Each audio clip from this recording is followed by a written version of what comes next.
Dinagyang Festive Parade kag Float Parade of Lights ginahandaan na.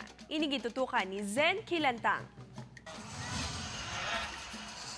35 ka-participating groups ang magapasakop sa Iloilo Dinagyang Festive Parade 2019 ukon former Mardi Gras Parade. Sa diin ini ang ginahandaan na sang Iloilo Dinagyang Foundation Incorporated sa subong nga tuig wala sang premyo nga igahatag sa magadaog apang may tropeyo kag dungog naman ang mabaton. Magasugod ang parada sa Enero 26 alas 2 ang hapon sa New Freedom Grandstand. Needless to say, 50% sa mga judging naton sa aton mga participating and contesting groups will be dapat ang ilang mga performances should be festive.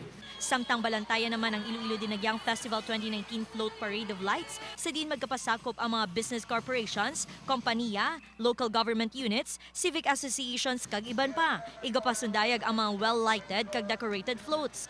Ang anilaw ang magasugod kag maga-end sa aton nga parada. No, ang tatlo nila ka banaag tribes nga ginapabugal sa banwa sa anilaw ari diri para sa Dinagyang Float Parade of Lights because ang Banaag Festival is the Festival of Lights sa probinsya sang Iloilo.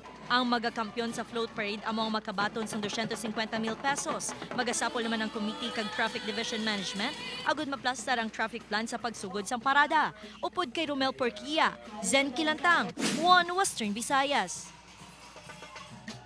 Philippine Coast Guard Western Visayas naka-heightened alert. Extensive maritime security kapatigayon sa mga puerto sa Panay. Inigintutukan ni Daryl Marie Sarmiento. Naka-heightened alert na ang mga katapo sang Philippine Coast Guard District Western Visayas bilang pagpanghanda sa tuigan nga pagselebrar sang Iloilo Dinagyang Festival. Maluwas sa pagpatigayon sa mga inspeksyon sa mga puerto, nakahanda man ang PCG personnel sa posible matabo nga maritime incidents. Since last week po may mga series of meetings na with the PNP in preparation for the upcoming Dinagyang 2019.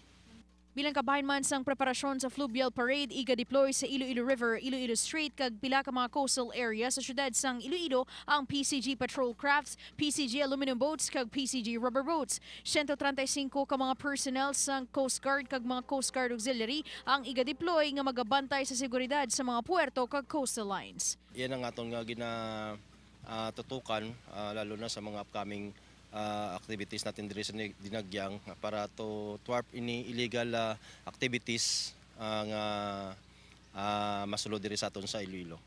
Upod kay Hans Desierto, Daryl Marie Sarmiento, One Western Visayas.